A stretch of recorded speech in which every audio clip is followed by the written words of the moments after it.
How do you feel about public speaking? What about presenting? Well, if you're like most of the population, it's probably one of your biggest fears. Well, presenting is one of the topics in today's conversation.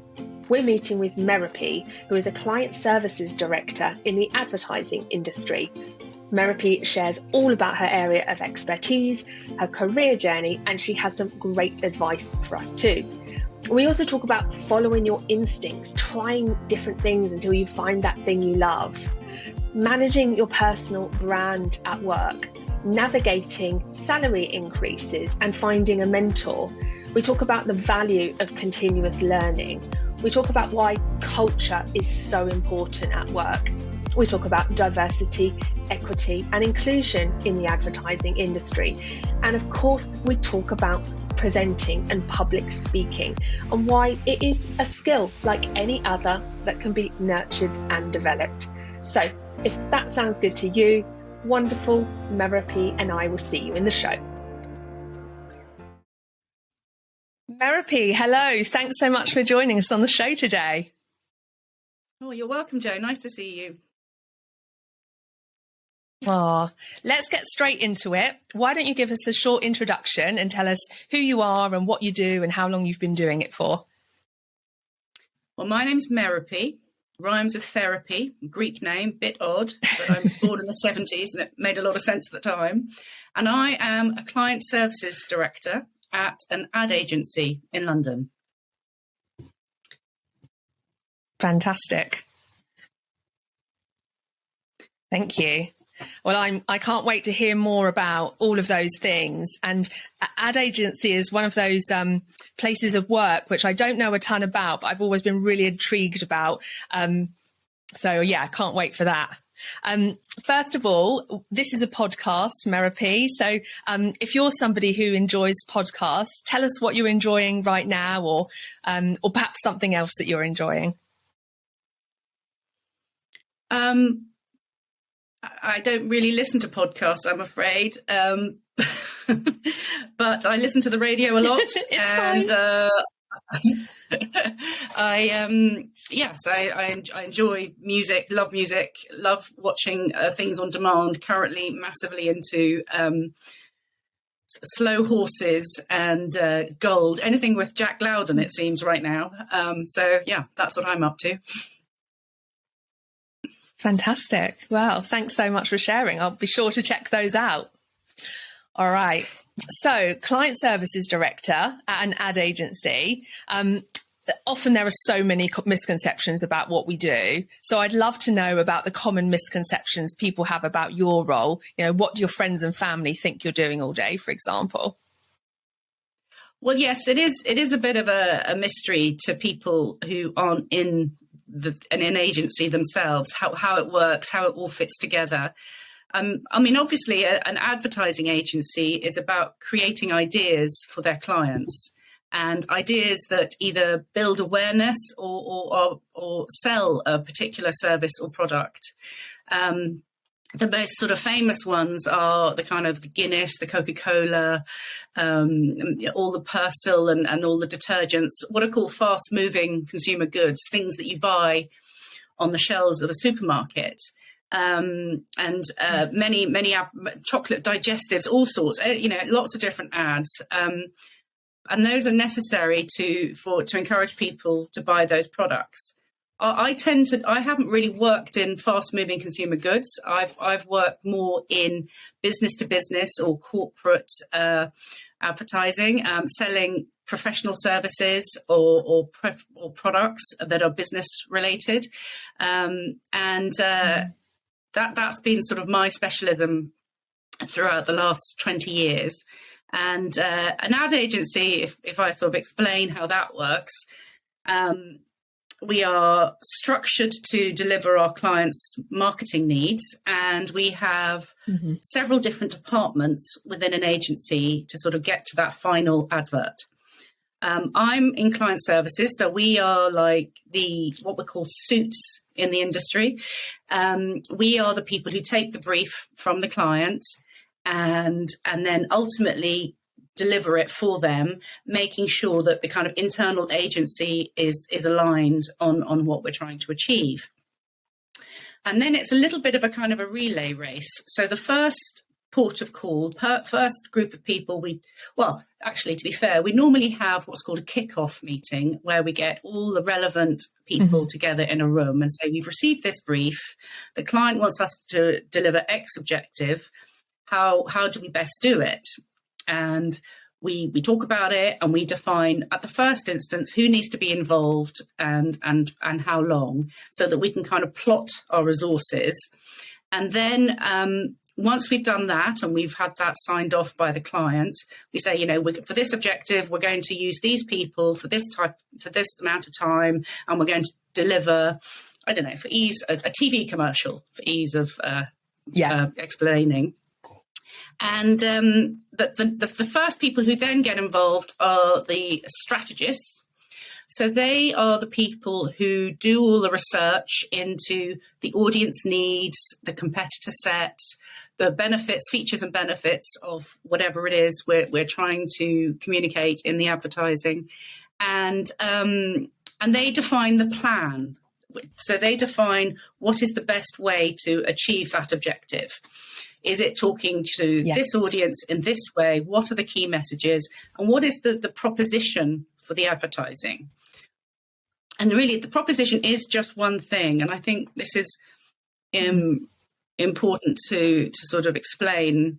An advert can't communicate 10 different things. It can really only communicate one thing. And it's the magic is not what you put into an advert, but what people take out of it. And ultimately, it's got to be really simple and compelling and interesting and different and engaging. So we create a proposition, which means that the advert is to do this one thing, and it becomes the center piece of a creative brief.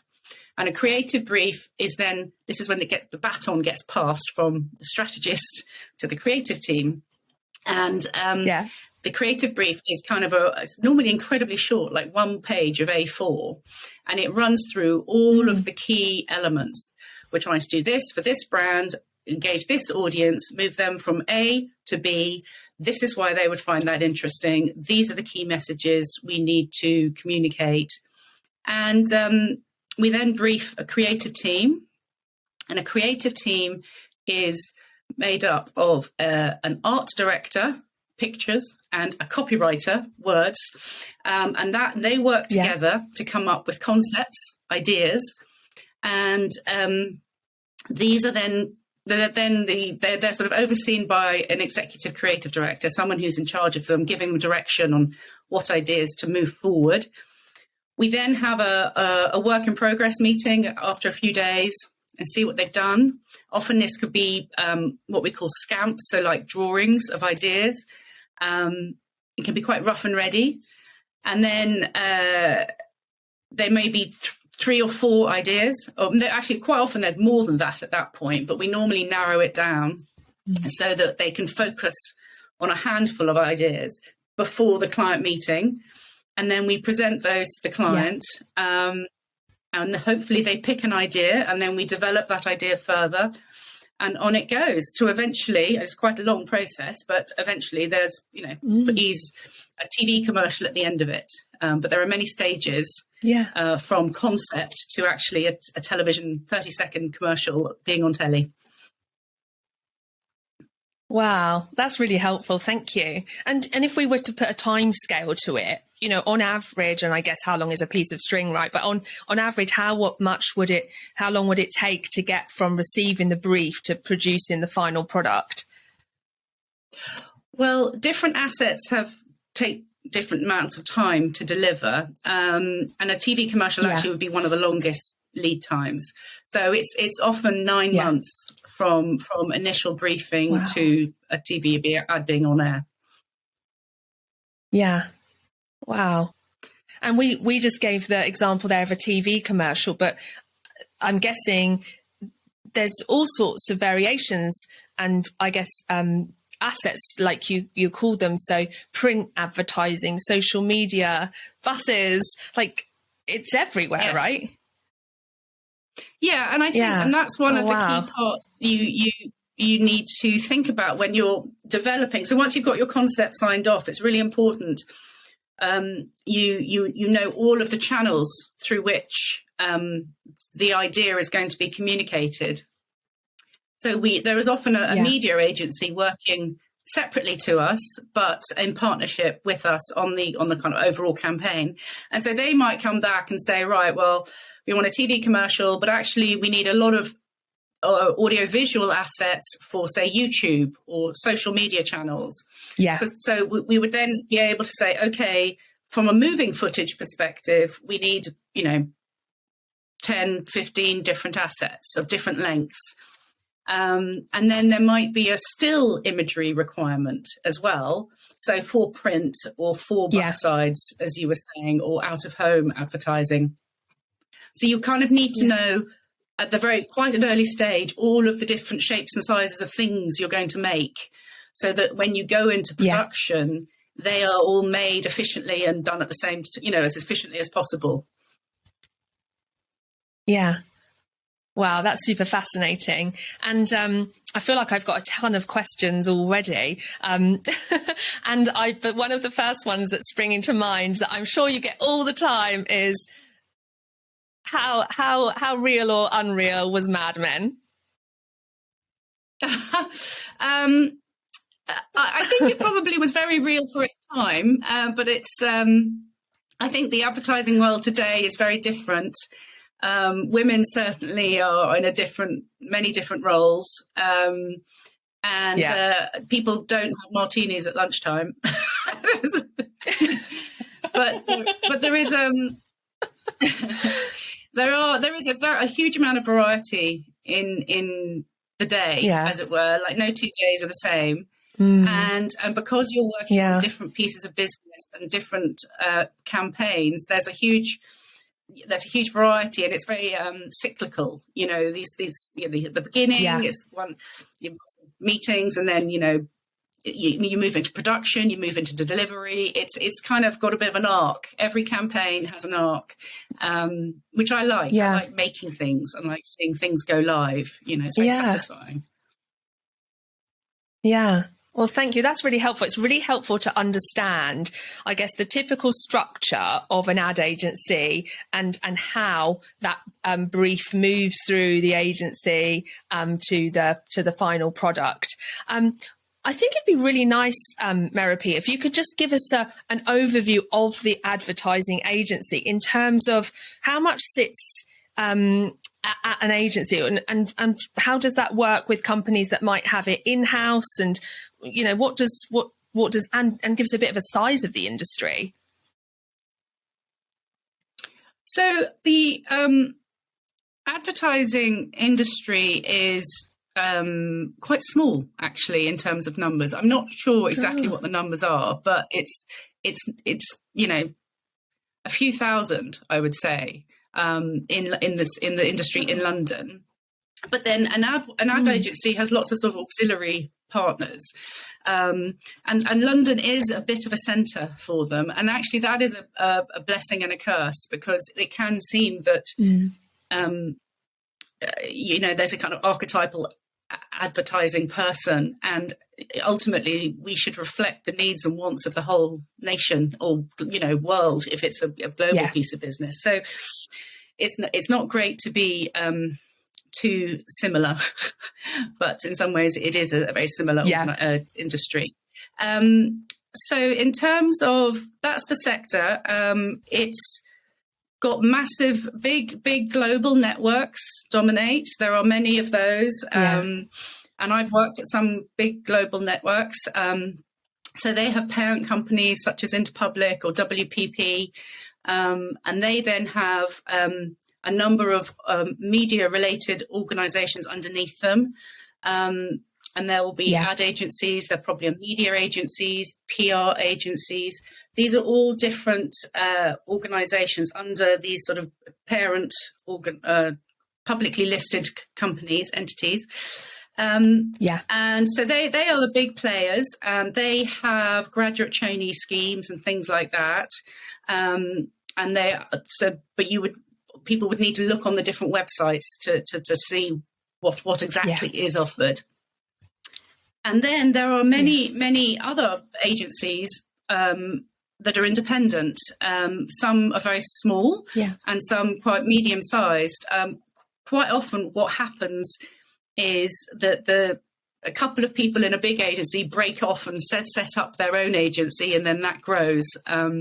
And that's why there are so many agencies that are a series of initials, because it's basically a handful of surnames of people who have broken off to make their own agency. And often the creativity, all of those different sizes of agencies are creative and have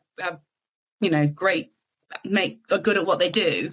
But I think it is quite good. I'm glad I had about 15 years experience at big agencies, but I'm now very glad I'm at a small one, because I feel I'm a bigger fish in a smaller pond, but I feel I can contribute more and have a bigger impact on my clients ultimately from a smaller agency. Yeah, wow, thank you very much. So if we had to define the purpose of your role in a couple of sentences, what do your organisation or what do the clients rely on you for? They rely on me to be committed to them delivering on their objective. And this means being aligned with what they're trying to achieve, but also making sure that I kind of encourage everybody in the agency to also be aligned with their objective, and to be a partner in their what they want to achieve, and be somebody who's reliable, that's trustworthy, that is able to be challenging on occasion, like to maybe say, can we stress test this? Are you sure this is the right approach? To ask the questions that ultimately help them deliver their objective better. That's what, so is that 2 sentences? Probably not. But it's fine though. Yeah, that's great. Thank you. And I guess the other thing I think it's maybe quite helpful for the audience to point out right now is it's not just about selling things, is it? So some of the examples we mentioned are consumer goods that we buy, but or in the business to business, something a business might buy, but some of it is awareness raising too, right? About a government initiative or health and safety, those kinds of things. So I think that's really, really interesting too. Yes, of course. So, I mean, of the COVID pandemic, for example, there was a huge amount of advertising and communication by the government to explain and reassure and educate people on what was going on. So yes, that was very much that's an example of an awareness raising campaign, but also an education campaign, because there were instructions in it. And so there were things that they did. If we unpick that a little bit, there were things that they did that were deliberate. So, the use of short 3-part sayings, and the use of the yellow, which is and black. The colour palette was a kind of like warning colour palette. They used a lot of design to kind of indicate, what you should do, hands, face, space. So I can't actually remember all of them because there were so many and they kept changing. But the design language was deliberately a warning kind of colour palette and very simple and graphic. So yes, that was an example of that. And then there's often people see probably the kind of the driving carefully type adverts. There's one on live at the moment with eyes. People have very wide eyes that's on Out of Home. I just saw it at a bus stop yesterday, and it's been on television as well, about what's your speed your son is or your sister is or whatever. So those are government examples, and that's definitely about awareness. And then there can be brands can do awareness raising as well, but then there can also be direct response. So that could be do something now, call this number. then there are many sort of everything sort of in between. Yeah. And just to clarify, it's direct response when you're asking someone to do something. Yes. So it might be to call this number, or go online and register for something. But there's a kind of an action required. Okay. Yeah. Yeah. Yeah. Yeah. Oh, it's so fascinating. And it's funny, isn't it? As you just said, out of the home, I was thinking, you mentioned the bus stop. It is those posters at the bus stop, isn't it? It's the screens at Piccadilly Circus. It's all around us. I think it affects everybody. Well, it can be. And so it does affect everyone. I mean, most people say advertising doesn't affect them. Before, one of the things I should have mentioned, before a campaign is made, it's often researched amongst people of the demographic, the age, and the type of people we're trying to influence. And in these research groups, people always say, "Oh, well, I'm not." Practically every group I've ever been to, people say they're not influenced by advertising, but yet it does work. Yeah. We are influenced by it, and it does have a role to play. But it can be very. There can be too much, and it's like Piccadilly Circus is great because it's obviously one particular place. It's kind of iconic. It's like Times Square in New York. It's one of those places where it's very innovative. They might launch a product there, like it might be, a shoe brand or a sports brand or something, and they'll have some iconic creative made specially for that location. And it becomes like an event. But other, in terms of out of home, there are many other, there's a roadside, there's and they can be big rectangular sizes on the side of a road, or the bus stops. Then there are digital placements as well. Some are static, so some are like basically pasted paper, and sometimes you see people up on a ladder pasting it, but more often than not it's digital screens, which are great because it means it can change, and the one location can have multiple executions rotating on it, which is great. And then there's the press, in printed newspapers, and that has decreased hugely. I mean, when I first started, that was a major channel, but of course with the decline of people reading newspapers and people reading things online, there has been a kind of complete switch to more digital channels. And then social media, I mean, TikTok is huge now. It just keeps evolving. And when we make a campaign, we need to make it in all different shapes and sizes so it can go into all these different places. And then also, think through the whole customer journey, so that if somebody sees something once and they interact, maybe they go and they do some search and they go onto a brand's website, then they are retargeted with another message. So one thing I hadn't explained is the kind of the communications planning aspect of what we do. So we say our concept, we've defined that and we've tested it through research. We then plot it out across customer journeys to make sure that people interacting are being sort of interacted with the right way, no matter where they are. If they have interested in a piece of thought leadership, a piece of content, what do we retarget them with after that? Just to help move them down the sales funnel ultimately. Yeah.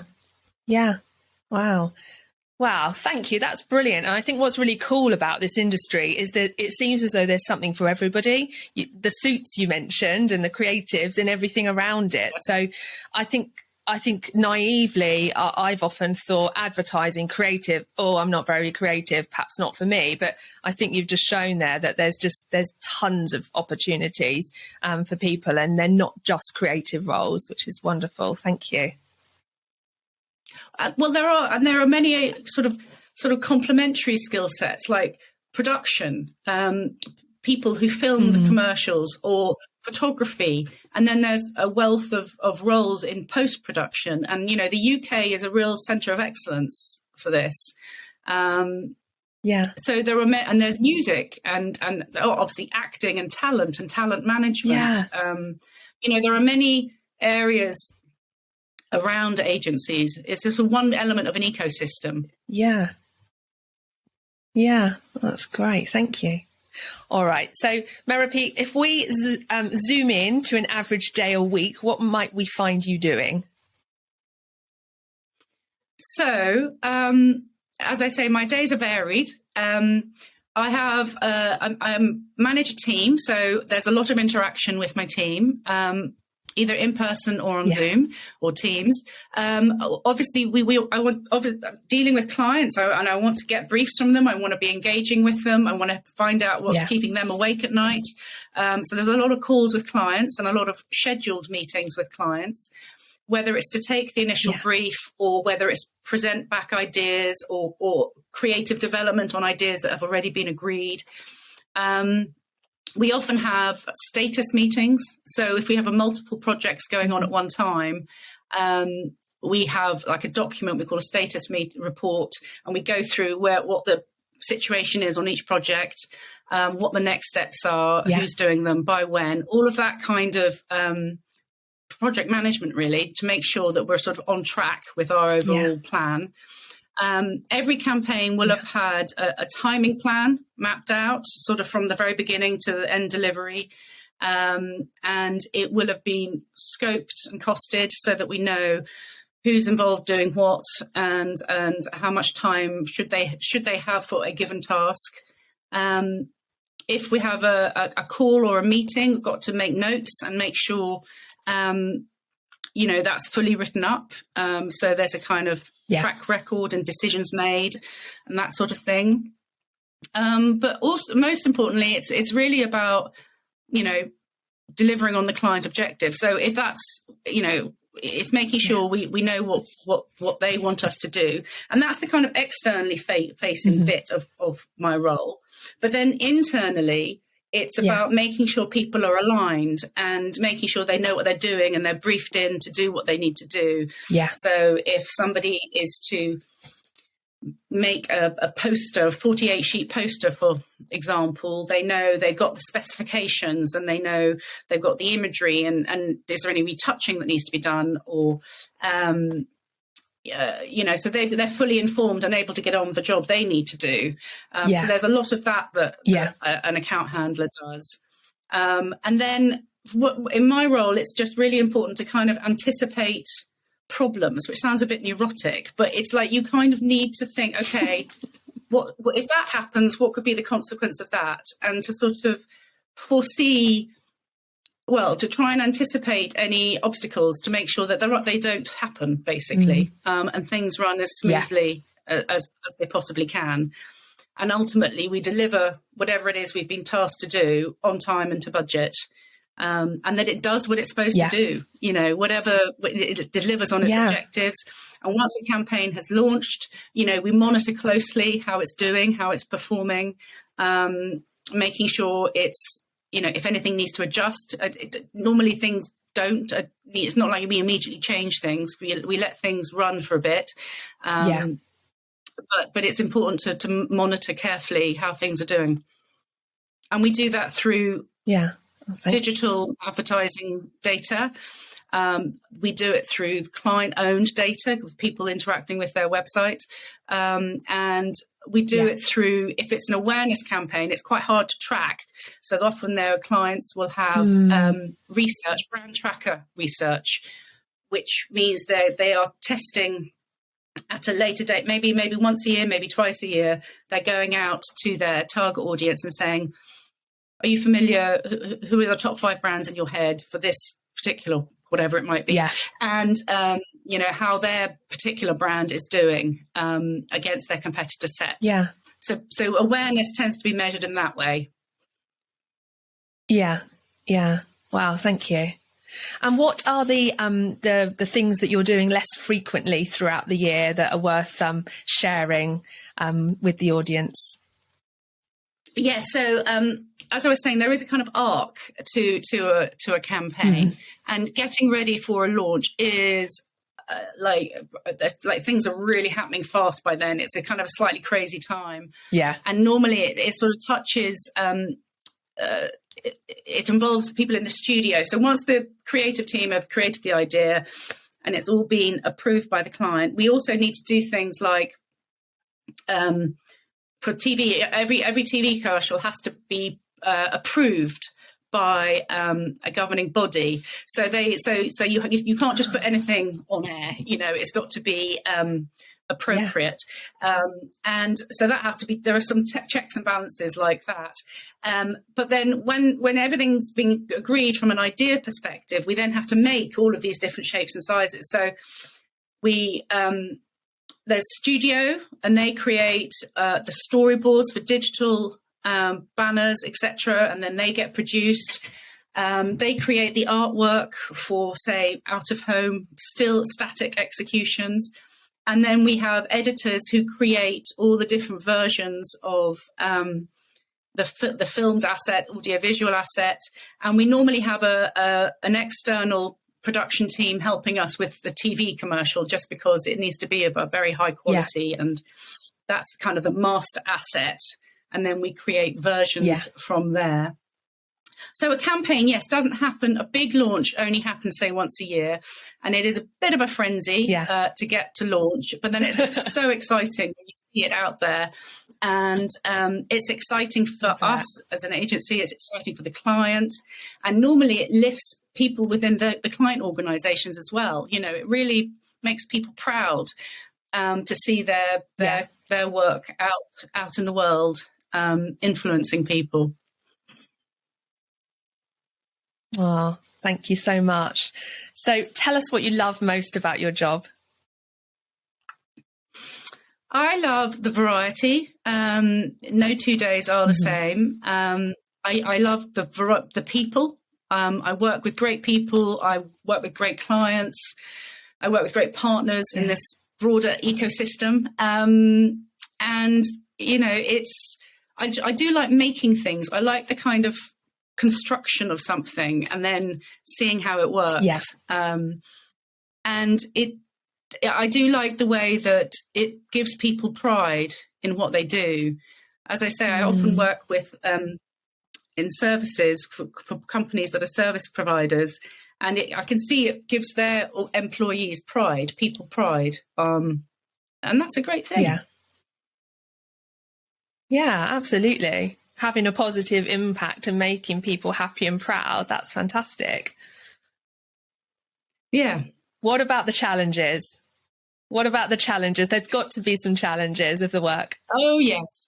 Of course there are. The challenges are sometimes it's unpredictable. I'm not necessarily in charge of my own day because I'm responding to clients, client servicing, and then often I'm responding to other people internally who have questions or, you know, things that need to be addressed.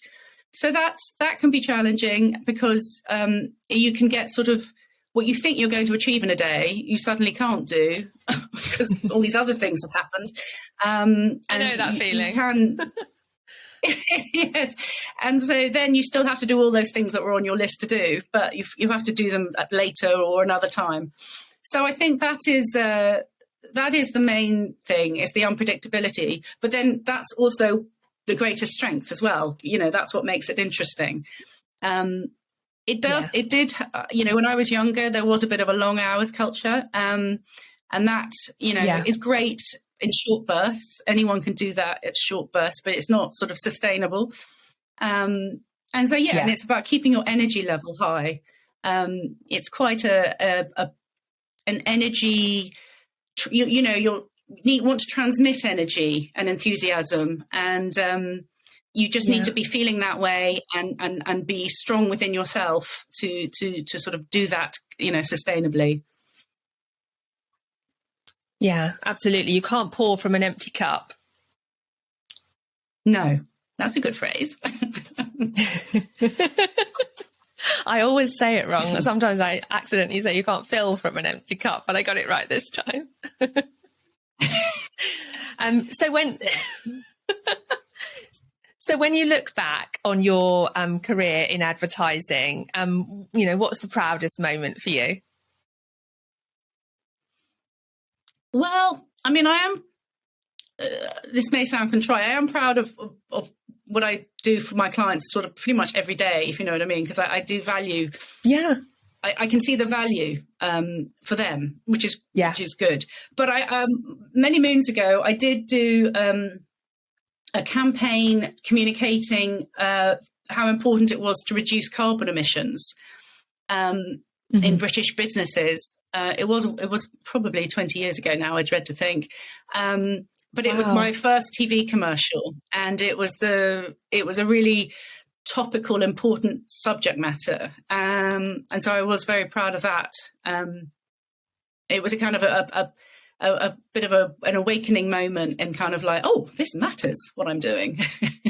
But you don't. I mean, and I think it was interesting. That was an awareness ad campaign as well, and it was really interesting to see through research how people's comprehension of the issue and how they were being encouraged to actually take action and do something about it within their organisation. Like, you could see there was a correlation between this TV commercial being on air and people actually doing something. Which was great. Yeah, I can see that, because what I'm hearing is it was meaningful and you were able to have a positive impact on people's behaviour. And I'm guessing the first time you see your work on TV, that's got to be an exciting moment. Definitely. And I mean, at that time, you knew exactly when it was going to be, and half the nation were going to be watching it. The TV landscape has changed so much now with video on demand. Of course. Yeah, thank you. All right. Well, I'm really excited to hear where it all started for you, Merope. So take us back to when you were at school. You were a child. What did you want to be when you grew up back then? Well, this is basically, I didn't really have a strong idea. I didn't really have a plan. I wasn't that kid who always felt, oh, I know exactly what I'm going to do. But I did always follow my instinct, and I followed what I liked at every turn. Yeah. I was good at art, so I thought, oh well, maybe I'll, So and I knew that was a kind of strength of mine. So I thought, okay, well, I don't think I'm going to be an artist, but let's carry on with that. And I did English and history as A levels, which was pretty broad. And actually, I was doing geography as well for A level, but I was trying to do 4, and that was too many. And so I thought, the teacher sat me down and they said, right, well, we've got to get rid of one. What are we going to get rid of? So I plumped for geography, but then I had to make the art academic. So I then started late to do a history of art component within that A level. And all of a sudden I thought, oh, I like history of art. This is nice. I'm enjoying it. I'm enjoying it, the blend of history, which I already liked, and art. So then I just thought, well, I'll maybe try and do that at university. So I went and did history and history of art at university. And again, I just sort of, every time I sort of just followed my nose in terms of what did I like. Yeah. And then when I graduated into a recession, and it was frankly hopeless trying to find jobs. So I ended up working in a shop, working in, and working as a waitress. And I then, I was a tea lady for quite a while. I used to basically, was a tea lady for a financial institution. And then I decided I was going to be a sculptor. So it's a pretty patchy story. Yeah. But I decided I wanted to go back to the art and think maybe I'm going to be a sculptor. So I did a foundation course at an art college. And then I thought, no, I'm not cut out. I finished that, but I'm not cut out to be a sculptor. So then I went into a state agency for several years. And then I thought, I don't like this. I started to work at this agency in Clerkenwell, which sold unconverted loft space. So it was great. You had these massive warehouses that were not renovated, and you like practically wearing a hard hat and saying, "This is 200 square meters. This is your apartment." It had no walls. And in that role, I managed to get. I know it was so much fun because Clerkenwell was just becoming a residential area, and the kind of actors and designers, really interesting people wanted to live there. So it was a lot of fun. Yeah. But I actually got into the newspapers a few times. I got into a couple of newspapers in a marketing perspective. And then I thought, again, another kind of follow my nose. Oh, well, that's more interesting, actually, than a state agency. So then I switched careers and I went into an agency. And I was a bit older by then. I was sort of 25 25 by then. So I was, a few years older than normal, and I had to start at the bottom, but that was fine. And I grew, I kind of developed from there, really, in terms of, I suddenly realized, okay, this is the thing I like. This is because it combined creativity and kind of commercial, to a commercial endeavor. And I like the making things. I like the cyclical nature of it. I like the people and the energy, and the variety. Yeah. So that's where I stuck with it. Yeah. Fantastic. And when you were, I guess, following your nose through education, which I think is a really great idea if you don't have a plan, because at least you know that if you like something, you're going to dedicate time to learning about it. But who were you speaking to about careers at that time? And I guess second question, were you worried that you hadn't got a plan? How were you feeling at that time? Who was I talking to? Well, quite a while ago now, but teachers, friends of my mother. My dad had actually died by the time I'd left secondary school. So I friends of family I was speaking to. There weren't that many people I was talking to. Leaving school, it was a bit of a strange time in that my father had actually died in my final year of school. So I was probably, how I was feeling might not have been very, very normal. There was a lot of uncertainty. And I think for me, actually, I kind of, what I decided to do was, because there had been so much uncertainty, that decided to control my life a bit more, actually, because So I'd worked very hard on my A levels. I got better grades. I decided there's so many things I can't influence, but one thing I can influence is how hard I work. And I decided I wanted choice. I wanted to choose the university I went to. I wanted to choose the course. And so I kind of channeled, I just worked really hard to get some control in my life. And I also, I also just was I was an au pair. I saw an advert on a wall in a supermarket wanting help for a child looking after children in the summertime. And I did that, and I went to Italy in the end. It was an amazing little twist of adventure. Yeah. And I also I'd worked in a shop. I worked in Marks and Spencer's. Like I just wanted to earn money, and it didn't matter. I was working at the till or stacking shelves. It was it was kind of like, we just wanted to get control of my destiny, basically. Yeah. Oh, thank you for sharing that. And I'm sorry that you had to go through that. I can imagine it was a really challenging time. And I think, though, what you show the audience is that you can try many different things and not necessarily have a plan, but it generally works okay in the end, and it's worked out really, really well for you. I think if you like something and you work hard at it, success will come. Like, things will come your way. Yeah. So it doesn't matter what it is that you put what you like, and as long as you put effort into it. You will get rewarded. Yeah. And if you don't like something, having the confidence and being brave enough to say, okay, I've tried that, but it's not for me. But I was just thinking that experience at M&S, for example, for you, that experience at the estate agency, I bet skills that you learn in both those roles are actually really helpful in the work you do today, because it's about clients, isn't it? Yeah, I mean, I was working M&S when I was 16, actually, in the summer of my that hot summer holiday. And I mean, I was ridiculously young and I didn't know very much about anything, but I did have to deal with people asking me questions. So, you know, it's good experience, even at that young age. You know, you're dealing with people asking questions where things are.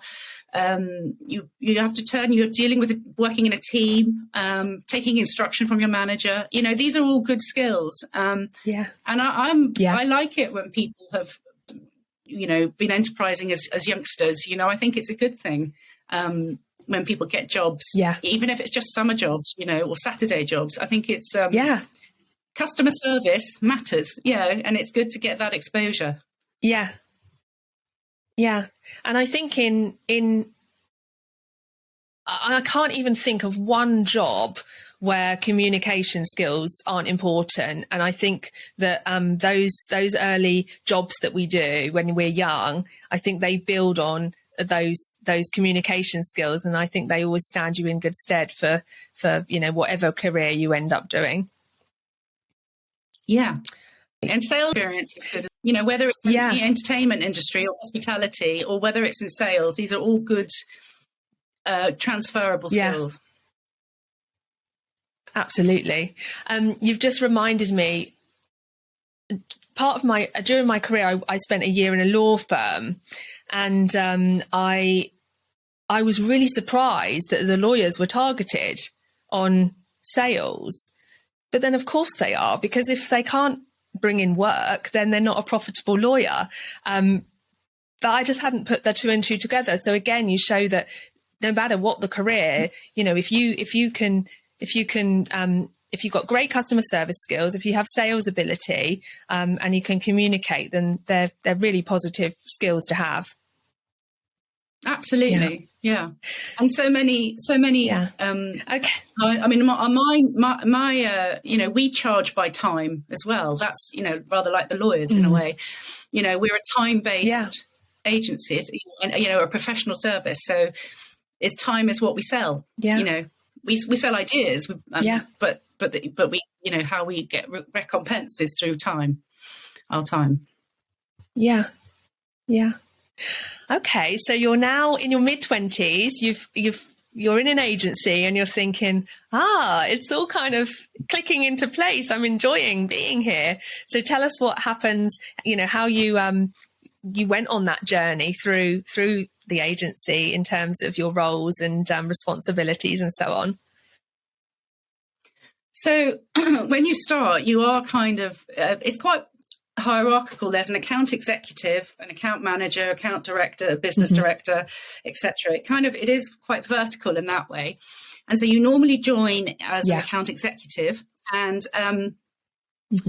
you can you all of those sort of status reports, booking meetings, you have to do. So it's quite a bit of admin. You need to book resources. So, you know, if we say, right, we need a strategist to write a creative brief and he needs 2 days to do that, you need to make sure that, you know, Mr. Strategist has that time booked out. So there's resource management. You have to do timing plans.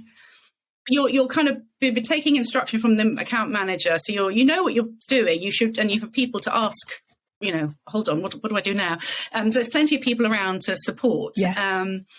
And you then, when a campaign is going out the door, there's a lot of proofreading, making sure that, you know, everything's perfect in these assets before they go out and go live. That's sort of, and you might not have ownership of projects. You'll be supporting, say, the account manager or the account director on projects. You might not have one of your own. But then when you become an account manager, you do have your own projects, and you're kind of in charge of it from start to finish. And you make sure the creative brief's written, that the creative work is on point, that it gets, you know, there's enough range, that everybody's seen it who needs to see it. There's quite a lot of people need to sort of see things before they go out the door. And then you kind of, the job continues along those veins, but the more senior you become, the more strategic, the more add value you should add to the client conversations, so that you become their kind of trusted partner. You become the person that they go to. So I think I've got a problem with this. What do you think? Oh, well, what about this? And they have a conversation, and then you kind of, you advise them more and more. It's kind of hard to quantify, but that's sort of how it is. You grow up with them and you become more experienced. So what you can give them is more, you can give them more advice and help. And I guess as you're growing through those positions, you're then having a couple of people perhaps join your team, and you're their mentor, and then you're then leading them, and suppose so that people management element, I guess, grows in sync with the responsibilities increasing as well. Yes, absolutely. Yes, and it's it's an art, not a science, managing people, and everybody has their own way of doing it. But that is a hugely important thing, to make sure people are motivated, doing their best work, and haven't got too much work, because, as I say, you're reacting to client needs, and so there can be kind of crazy periods of time where, and that's fine over a short burst, but it's not fine over weeks and weeks and weeks. So just managing that absolutely energy. Really important. Okay. And you mentioned that you spent 15 years in a larger agency before you moved to your current agency. So did that career progression all happen in that company, or was it across, were there other companies that you joined? I did stay at one particular company for 13 years, which is quite a while. And I did go in as an account manager, and I left as a business director. So I kind of gone through all the rungs, as it were. But in that period, I had got married and had 2 children. So there were a couple of maternity leaves in there. But it was, and I think probably my personal life was why I stayed there for so long. It just, they did give me a 4-day week, and just combining parenthood with work, it was easier, I think, to be with a company I already knew, and actually, gave me a good financial package as a consequence of having been there so long. So it was, it was good. And it was varied. I did keep learning new things, and doing different types of projects, and it was interesting. It kept me interested. Yeah, fantastic. And then, and you mentioned that, the benefit of having a good grounding in perhaps a larger firm, and so perhaps you could just share the key differences between a larger agency and a small or medium independent agency. Sure. So for me, I mean, the big global agencies have global pieces of business. So I, for example, worked for a petroleum company, actually, in London as the European head. And then there was an equivalent of me in the Asia Pacific region, and it was headquartered out of New York. And so we were this sort of, we were a connected team. We were, but in different locations. So we had, so that's one of the strengths of a global agency, is that a given brand can go to them and say, I want this to be communicated globally, consistently in every market, or these different markets. And a networked agency can say, no problem. And they have that kind of infrastructure. They have aligned teams, and they can confidently do that for that client. So that's great. That's a real strength. But not every brand wants that kind of global delivery. No. Some brands want to have more regional authority and be different, actually. Some brands have different names. I'm trying to think of when Marathon became Snickers, for example, I think it is because it was global alignment on the name. So some agencies, some clients want more local control, and then that opens the field more to regional players or UK centric agencies. And the UK is a centre of excellence for advertising, so people do come to London and actually Amsterdam increasingly for advertising, and actually Stockholm, Sweden is a centre of excellence as well. But then if you want something really quirky and pointy, you probably want to go to a small agency who's really strong at edgy advertising. So it just depends on the kinds of brands and what they want to achieve. But we do work for UK centric clients, for European clients and global clients from our agency in London. So you don't have to, as one agency in London, you can deliver global campaigns, but it means that you need to have a production partner that has different locations, so that if something needs to be produced in Mandarin, for example, they have a Mandarin speaker and a Mandarin proofreader who can deliver an asset in that language. So we are able to do that with global production partners. Yeah, makes sense. Oh, thank you. And so when you transitioned from the company you were at for 13 years, was that transition to the company that you're at now? No, I went to another networked agency for about 3 years, and then I went to my current place. Yeah.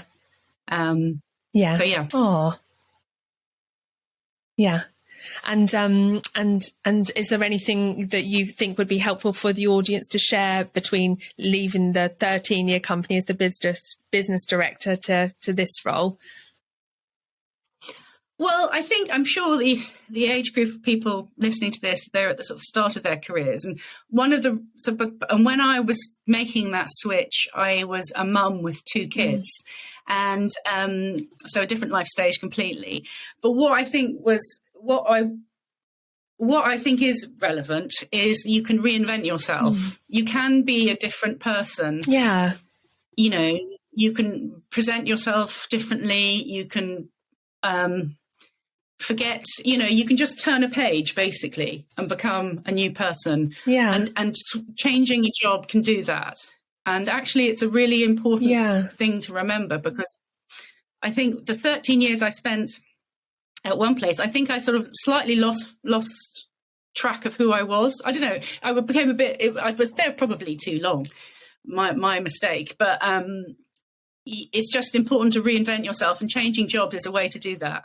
You can, it helps you progress, but it helps you just try a different flavour of yourself, be a slightly different person, shed a skin, and become a new you.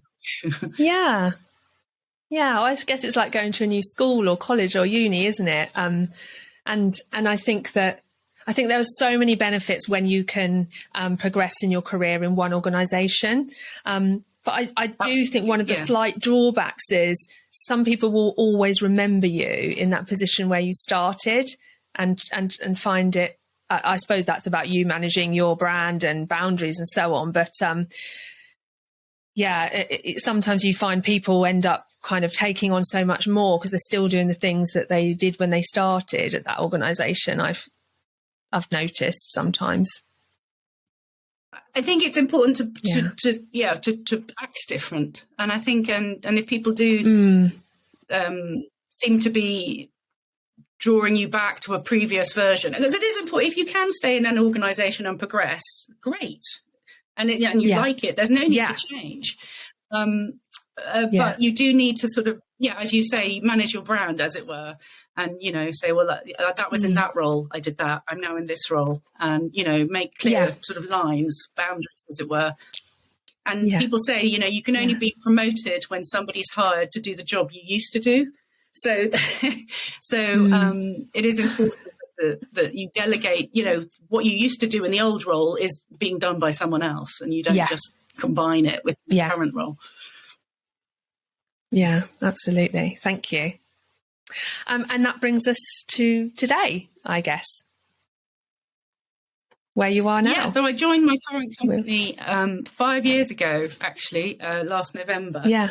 And as I say, it's been a crazy 5 years with the pandemic and everything. But I really, as soon as I kind of started working at my current place, I kind of, it sounds cheesy, but I kind of thought, I've come home. Like I know this is the right place for me. It's got good people, kind people, people I respect, and do great work. And we've won loads of business in the subsequent 5 years. And I think it's because it feels right, and we're positive. We enjoy each other's company. We do good work. It's that kind of, if you work hard and it'll come, it comes back to you. Success comes back. So it's been great. And I started there as client services director, as the head of the account team. And then I became a director in the company a couple of years ago, which was great, because that was, again, kind of a sense of personal development. And I enjoyed that, and becoming kind of, having a stake in the company. It felt like, just good personal growth. And it's great. I mean, it's not, I don't know what I would do next necessarily, but I'm certainly enjoying what I'm doing now. That's great. I think that you share something there that's really important. Of course, it's important what role you do, and it's important what industry you're working in and what company you're working in. But it's really important that you find the right culture for you, and one that you enjoy working in, that you can bring your whole self to work. I think that absolutely, if you've arrived in a place and it's not the right culture for you, but when you do find the right culture, it's fantastic. So just probably another thing for people to be mindful of when, going on their career journey. Yes, if something doesn't feel right, it's worth giving it some thought and trying to look at it from different angles. But if you don't feel like you fit, then I would, talk to people and then find that thing where you do fit. Because it just flows then, when you're with people that you respect and like, and you do good work with, it just flows. Yeah. Aww. When you look back on your career so far, Merope, what's been the high? What's been the best bit, would you say?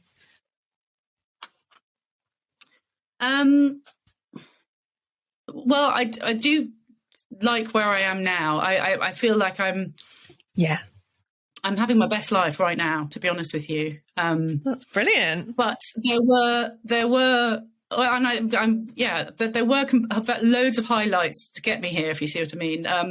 That the carbon reduction ad, that felt great.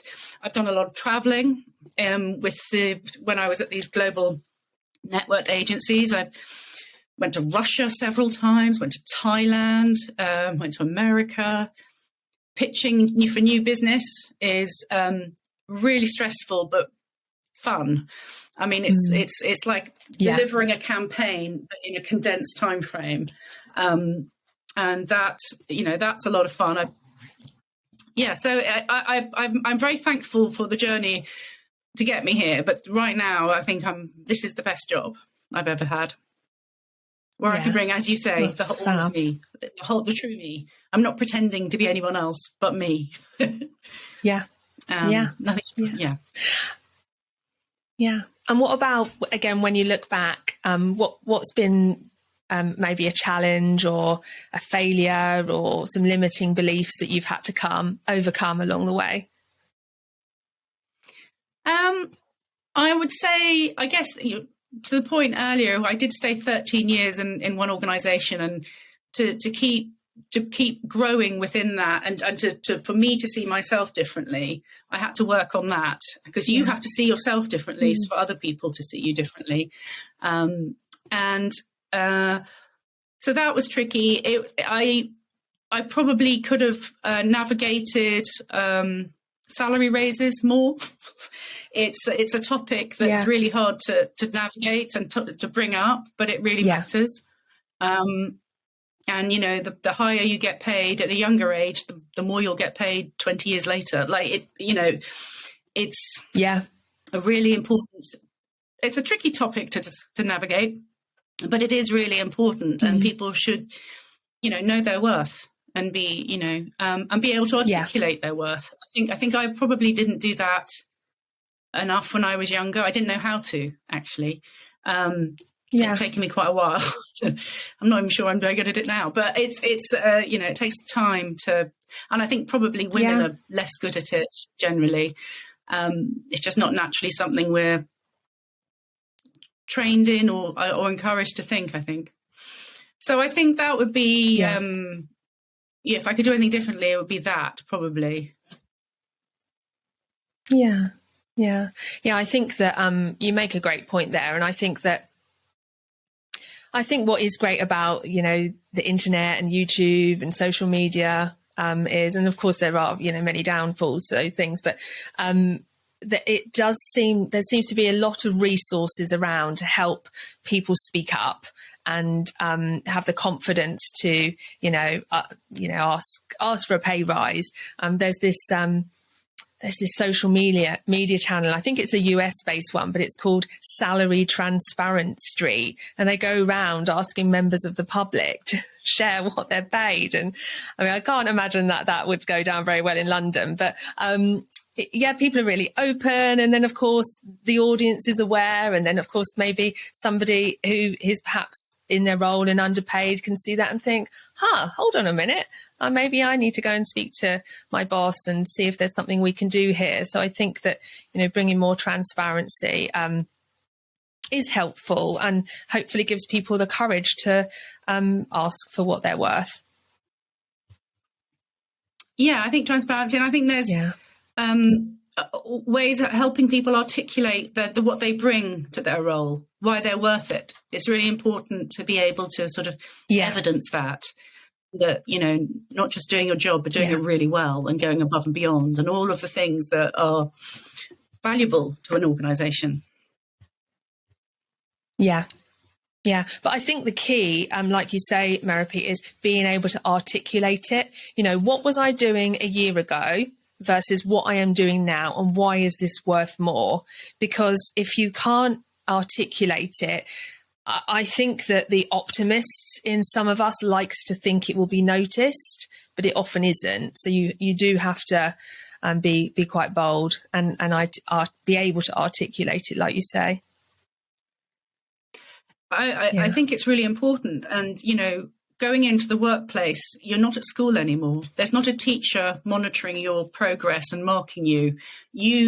It's on you to tell the teacher, you know, to tell your manager the value of what you're bringing. It kind of flips the responsibility. So it's just an important life skill. Yeah, absolutely. Can you share a little about the role of role models and mentors and sponsors and how that's impacted your career journey? Yes, I think most of my managers were actually men in my earlier career, but there were women who I sought out. Having been at these big organisations, there was quite a choice of people to approach.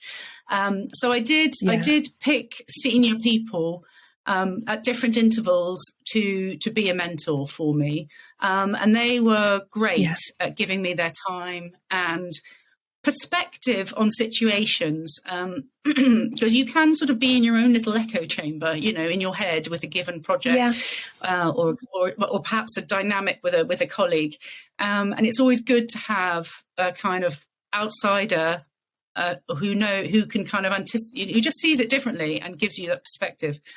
I did have professional coaching, sort of 15 years ago, maybe, and that was invaluable. It was a real dose of kind of education in a way, because once you're outside of the education system, it's really good to be able to tap into learning. And the professional coach I had was like a kind of I don't know, just the best teacher I ever had, really. And again, she helped me navigate the version of myself then, which was a mum with young kids, and I kind of needed to kind of just focus a bit more on who I was at that point in time, with so many demands being made on my time. So I've always sought out mentors, on the whole women, just because that worked for me, but not exclusively. I think probably because of figures of authority, I've always sought the best people I could talk to, the people I respected the most, and the people, and I haven't ever been shy about approaching them. But I think that's probably because I didn't necessarily have my parents to turn to in that way. So I've always sort of outsourced that bit to others, and just approach them. And it's amazing how kind people are in giving time. And I like to play it back now. If people, ask me for their time, I give it. It's like, if you've been at the receiving end of that, you need to, give it back. Yeah, absolutely, to pay it forward. And I think, again, like the point around, when you're in the workplace, you're not at school anymore, and you might not necessarily get fed things by teachers and the educators and so on, and taking ownership and having the confidence to seek out those mentors is really important. What tip would you give to somebody who's thinking, I really want to ask that person to be a mentor, but I just don't feel like I can? I would tell them why you particularly want to hear from them. What you like about them, what you respect, why you think they could play such a big role in your future career. I would, and I think it would be good to have a sense of, okay, my situation is this, and what I want to do is to get to some next level, or set whatever the next stepping stone is, so that it's quite clear to the person that you've approached what it is you want to achieve. So those would be the two things. Flattery is great. I would always flatter the person you're approaching and give them a sense of the value they would bring to you, and why you respect them and seek their counsel. Yeah, and what particular thing you'd like their help with.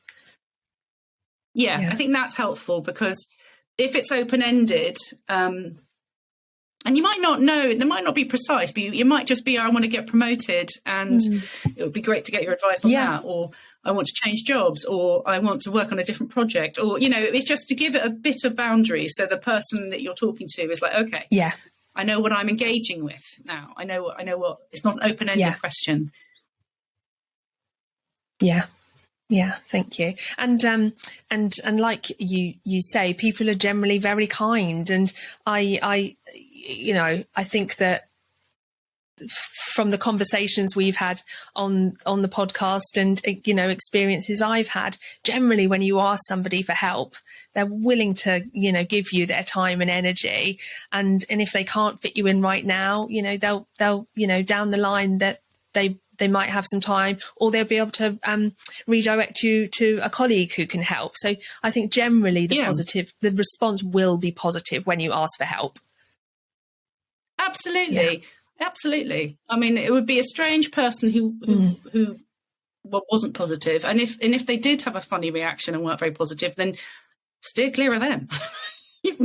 Just try somebody else. But and then it's people respect confident, ballsy people who just try and make their life better, improve what they've got. Everyone respects that. Yeah. All right. So if somebody's thinking, wow, I really like the sound of advertising, I really like the sound of the work that Merope is doing. What guidance might you share with them about any, I guess, essential or helpful training or education?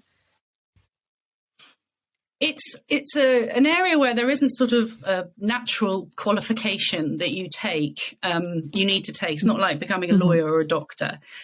The skills I think you need in my line of work, you need to be curious. You need to have a curiosity about things, about challenges, and how to overcome them. You need to be a good problem solver. Yeah. And in terms of getting into the roles, you would need, I think it's really good that you're articulate. I'm not feeling very articulate as I say that, but be able to have good communication skills yourself, whether it be verbally or written. You need to be able to explain ideas, and that means, and you're obviously often painting a picture in the head of someone of something that doesn't exist yet. So you need to be a good storyteller, and sort of So those are really good. Those are really important skills to have. And then to get into the industry, it is not the big networked agencies do often have graduate training programs, or not even graduate school leaver training programs. Those are the most sort of orthodox channels, as it were. But any agency is always looking for new talent. And what I would do is I would figure out who the people are there, go onto their websites, look and see if they have an HR person. If not, write to the MD, write to the client services director, or write whether you want to go into strategy, the head of strategy, or creative. They create the ECD, the executive creative director, whichever role you're interested in. Just write to the head of that department, and follow up with them, and keep writing, and just and if they say thank you, no vacancies now, maybe ask them. Try and get the next person you could talk to from them. Say, oh, well, thank you so much for getting back to me. Is there someone else you think I could write to? So you're always getting something back from every contact. And I mean, I've found people through LinkedIn. I think it's really good to even at a young age to start thinking about your profile there, and start using that as a way of approaching people. Yeah. Absolutely. And I guess also, if an agency is hiring for, I don't know, an administrator or something, that can often be a good way to get in as a first job, suss it out, see if it's going to be the right, feel for you, and then go from there. So that's another way in, isn't it? Absolutely. Yes. Oh, if they need a receptionist, great, do it. I mean, I've been a receptionist, been a checkout operator, I've done everything. I think it's, once you're in the door and you prove your value, they're going to want to keep you. And if there's a vacancy that's come up and it's going to be easier for them to hire you, move you into that role and get a new receptionist or whatever it might be, because you're a known quantity and you've demonstrated you've got the skills. So, I would, go in. I mean, go in and prove your value. Yeah. Thank you. You've mentioned a couple of non-technical skills there that would be helpful for somebody that would like to pursue this career. Throughout the conversation, I've also heard you mention things like project management and keeping things to budget and time. And the other thing that I think that might just be worth touching on is the sales pitch side. How big a part of the role of that is that for somebody? So I guess what I'm asking is, with the account manager role, is it a separate team that tries to bring in the business, or does that form part of the account manager's role? And if so, what might be helpful there for people? I think it is normal. So basically you work on new business as well as current business. So yes, the account team will be very involved in new business pitches. And you will need to have the organizational skills, which are any of the things you've just mentioned, but you also need to be able to present and, stand in the front of the room and present work in front of clients and not hordes of people, but, a few people, and do so with kind of conviction. And how we prepare for that. So the sort of the public speaking bit of my role is one of those things as you get more senior, you kind of get better at. We're not expecting, kind of Barack Obama level charisma at, account exec level. Certainly not even at my level.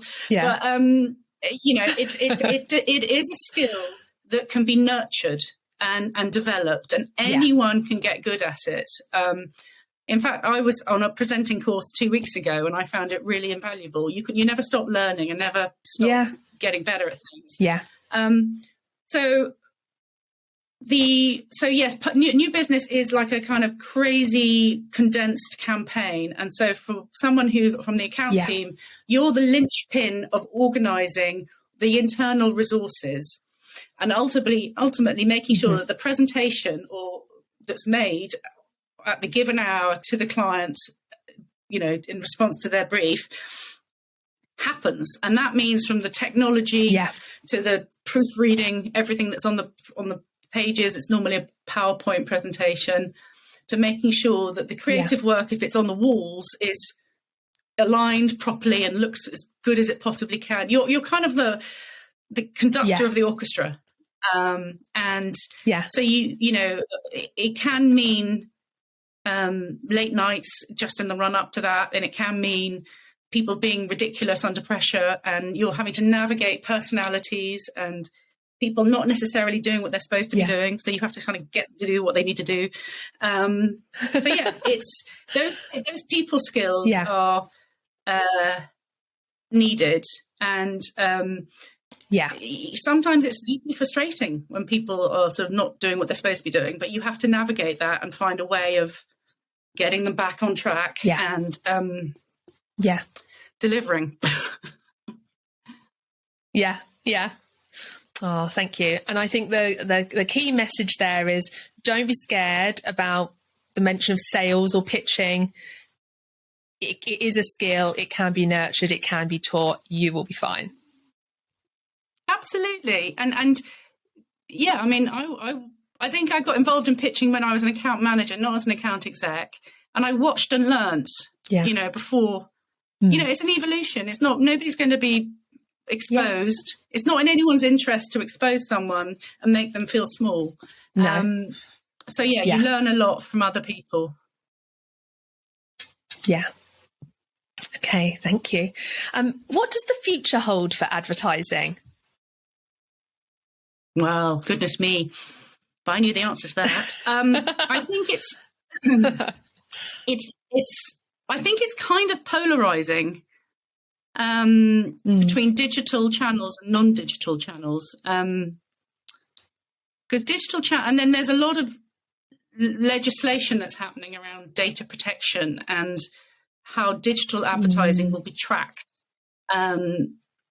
And cookies, it gets quite complicated. But I think there's been, so I think on the digital side, it will become more transparent and more streamlined. It's quite from a measurement perspective. So I think people will get more data. Data analysis is going to become increasingly important. It is already, but it's going to just be a trend that goes on and on and on. And being able to extract learnings from it. There's one thing having the data. The second thing is knowing what it means. So that's going to be a huge growth area. But I think in terms of the storytelling aspect of advertising, we need the big format storytelling vehicles. We need TV, we need film, we need, films a minute long, but won't be on TV, but might be on YouTube. But we need that storytelling aspect, and then we need the quick and dirty digital executions as well. You can't tell a story in a tiny space. You do need some big format versions. Yeah. And I think storytelling is still going to matter hugely. Data isn't the only thing that matters. So I think it's going to be those two extremes. And what's exciting is that with the number of new TV stations and video on demand, and the sort of TV's become much more accessible for many more brands. You know, back in the day when it was the, you know, bumper break in Coronation Street and they knew millions of people were watching it, it was a very fixed, expensive format. But now it's more accessible. So more brands are able to you know, to get on in front of people. So I think that's great. But I think those are the two main things, storytelling and data. It's going to continue to sort of pull away. Yeah, thank you. And just wanted to touch on two other things that we've mentioned in the conversation. But you mentioned when we were talking about Mad Men, we talked about how male dominated it was back then, and also that there used to be something of a long hours culture. I'm curious I'm curious about the diversity in advertising and whether you know what improvement you've seen and what you hope to continue to see in the future, and also curious about you know what's happened that the long hours culture is kind of, you know, fading out. Well, the long hours. I mean, the thing is, the long hours are still there, but it's kind of bursts of activity, as it were. I think pre-COVID, when there was a much more kind of presenteeism culture, like people were, there would be people staying late, and it was almost like a competitive thing. And then once you start having a family, it just becomes impossible to do these things. So you have to recalibrate and think, you know, this has got to work for me. And now so many meetings can be run online, and, you know, it's much easier to control your day in that regard. So thankfully, I mean, the long hours are there still, and certainly leading up to a pitch, they will be there. And, and, you know, there is some weekend work, but, you know, I think COVID, one of the good things that came out of it is that you know, it's what you do, it's the value of what you do, and your performance of what you do, not just being present. But as an account person, you are often the last person to touch something. So you often have to wait for someone to send you something, to send it on to somewhere else, and to check it before you. So you can be the last person to touch something, and then, you know, you're the end of the food chain, and you know, it might be later than everyone else. In terms of how Mad Men and how the agency, how the industry has sort of developed, it's made good strides in terms of being more diverse, but there's still quite a way to go. And I mean, certainly there are more women in senior roles than there were when I first started.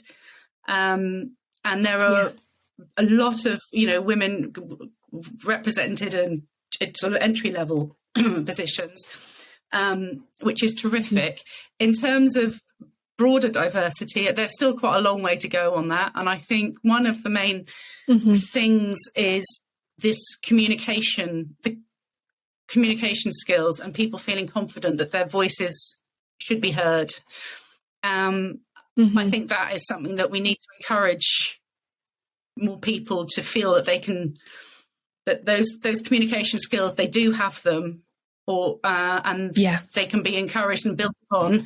But just somebody might be more confident because they've had a, you know, not very complicated life, or I don't know, maybe they're just full of confidence. But don't be diminished by that. Just find your confidence and find your voice, and don't be put off by other people. Thank you.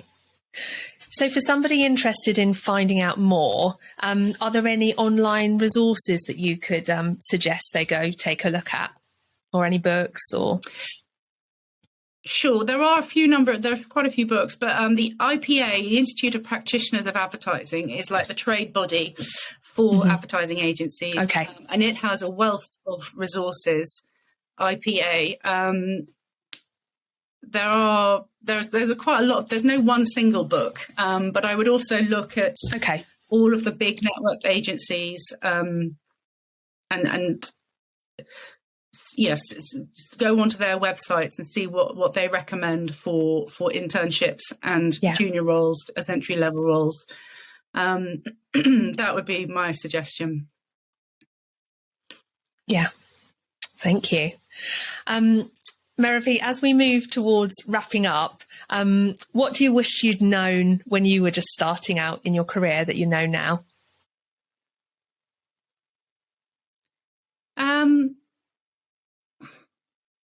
I spent a lot of time worrying. I'm very worrying about my job and worrying about how I was doing in it. And I think I probably could have worried less and just had more faith that it'll all be okay. As I was saying, part of my role is to anticipate things going wrong to make sure they don't go wrong. So you can kind of get into a bit of a worry vortex because when do you stop?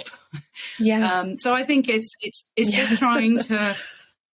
And then somebody once taught me that, look, something bad might happen, but if it happens, you just manage that.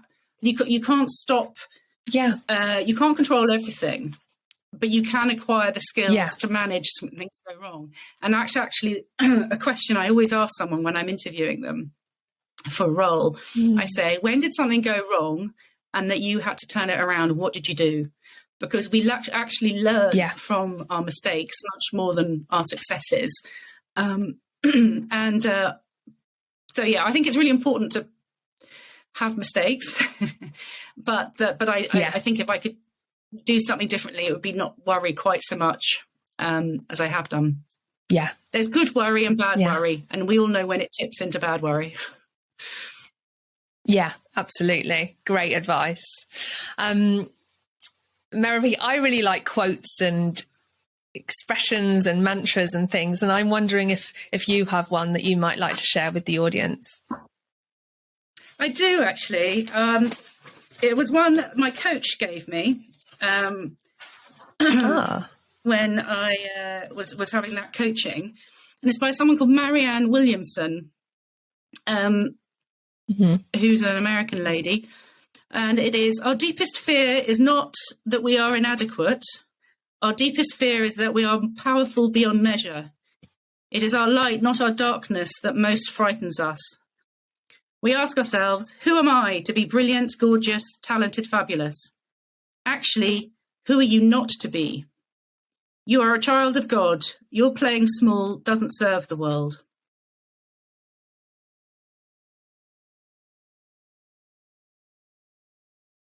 Oh, I love that. Thank you. I love that. Thank you for sharing that. That's brilliant. It's quite long.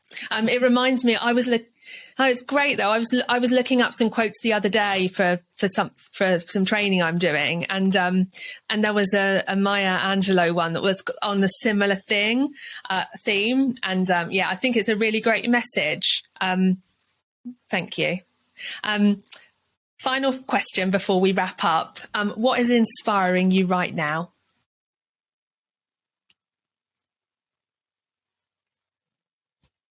What's inspiring me right now? I think, I've got some great projects ahead this year, actually. Big ones, chunky ones. And I think after, so I'm looking forward to those. I'm looking forward to what we can achieve this year, because I think it's going to be a pivotal year, actually. Quite tricky conditions out there. But I think we'll, game on. Let's make it happen. I think it's going to be an exciting year. Thank you. Merope, thank you so much for joining us today. I've really enjoyed learning more about you and your role and advertising as an industry. Are there any final words of wisdom or encouragement you would like to share with the audience? Well, I changed roles quite a lot in my kind of follow my nose, didn't have a plan, career development. And I think it's always good to try different things until you find the thing that you really love. Yeah. So, just keep trying, keep moving forward, have confidence that if it doesn't feel right, don't worry, move on, find another thing. And your success will come. Once you find the thing you love, success will come. Fantastic. Thank you so much. Very welcome. Thank you so much for joining Merope and I today. We really hope you enjoyed the show. If you gained any value out of today's episode, please do share it with your friends and subscribe wherever you get your podcasts. And if you have any questions, comments or suggestions, get in touch. We do love hearing from you. So until next time, thank you so much for watching and have a great week. 'Cause I find my